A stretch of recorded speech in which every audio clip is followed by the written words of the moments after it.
All right, so we're in the sunny blue state of California. It's not sunny right now, it's dark. But I'm gonna talk about the midterms and what's going on with the stock market.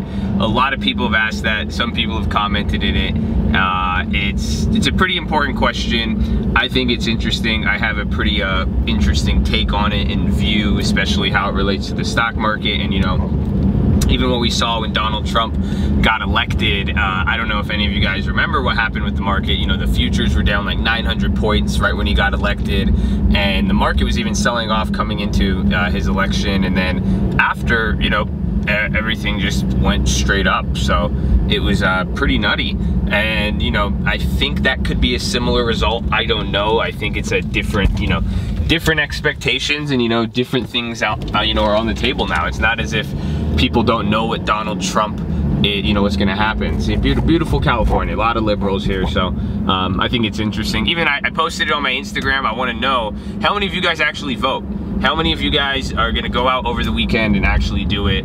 You know, I know a lot of people, they like to talk about it. They like to, you know, some people for pride, they just like to feel, you know, politically active, but they don't really do it. And then, you know, some people are busy. You know, look at, literally, you guys see all this traffic. You know, people have things to do, and you know, I want to know. I'm interested. I have a political science degree.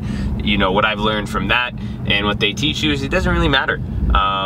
Oh man, I'm making a video. I would do something. I would cut off a lot of these people, but I can't do that now. But yeah, but political science, you know, they tell you your individual vote doesn't matter. So I shouldn't probably tell you that. You know, anyways, back to the markets. It's interesting, you know, because Trump said if Republicans win, the stock market's going up. If the Democrats win, it's going down. So that's a crazy thing he did. That's a crazy wedge issue to put on the table like that. And I think it's pretty fascinating that he said that.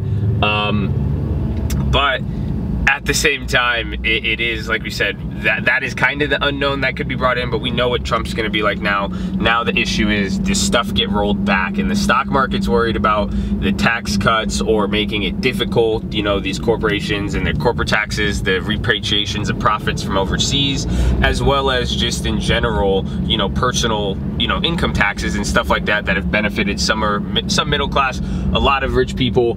And you know, it's just been it's been good for a lot of people, and people are worried that could get reversed.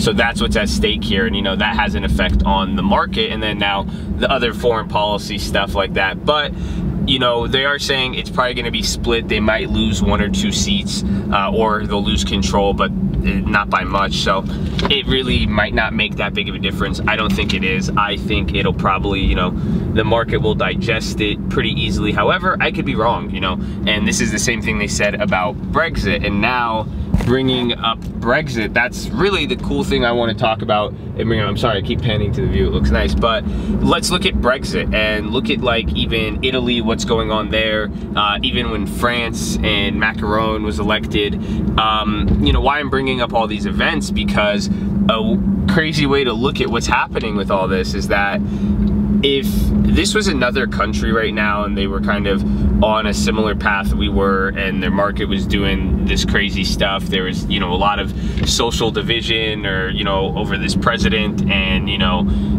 implementing stuff, backtracking, yada, yada, yada, this would be a big deal. This is not, I wouldn't say it's Brexit scale, it's not like anything crazy, but the implications, if there is a upset or anything, that could be viewed as something like that. Hold on.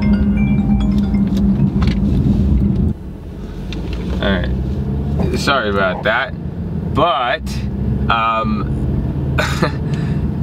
no, like I was saying, like, you know, comparing it to one of those events, like, you know, it's not like a Brexit, but there is, you know, implications if there is an upset or anything crazy happens. This is a big event, and it has a lot of implications for the markets and of that country. So I think if this was any other country going through this, we would be looking at it. So us being as the United States in our role with the financials and, you know, the stock market and all that, and even, you know, us being here domestically as citizens, we don't view it like that. I thought that was funny, because I was thinking, you know, maybe this midterm does hold more weight. So I don't want to downplay it. I am, I guess, more with the consensus. I'm not contrarian on this. I think it's just more, they might lose a few seats, and that's that's it, and it's not really going to change much. Worst case scenario, it's just a crazy upset, and then if the Republicans do win, or if there's any piece of news that could just be, even, I think even then, that's why too, like, even if they lose a few seats, if that does meet that expectation, I think, oh shit, hold on. But I think if it does meet, I think if it does meet that expectation, I think people will find a way to interpret that as Republicans winning, still having control, and it's overall going to be a net positive for Trump and those motherfuckers. So yeah, that pretty much, I guess, could wrap it up. It's a short little take on it. I didn't think I'd really actually get home that quick. I'm almost back at my house, so I got there. I would love to hear what you thought. I'll keep it there. Maybe I'll just talk. I was gonna talk, maybe show you guys some stuff. Do you guys want to get back to one of those vlogs? If you're new to the channel too, maybe I should say that. I'm gonna say that at the end. Subscribe, give me some video ideas, let me know what you want to talk on this topic. We could go a lot more in depth with this. It's over the weekend. I do want to know if you guys are gonna vote though. That is something I really do actually want to know. So yeah, let me know what other parts of this, but I think everything is just gonna play out and we will see. I don't think there's anything much to even position yourself against it in the market, just because, well, you know, the market's been moving. You had 4 weeks to do that position. So again, even with the buyback period, if you guys watch the latest videos, you guys kind of know where I'm headed with this. So I'm interested. It's gonna be interesting. So I'll leave it there. Hope you guys have a wonderful weekend. Go out there and vote, be politically active. Don't go vote, do whatever you want, you know. Ooh, that fucking Domino's drive. You guys see that, man? Dodging that? All right, well, y'all distracted. I wasn't even looking at the camera. I love you guys. Peace out. Stay in school.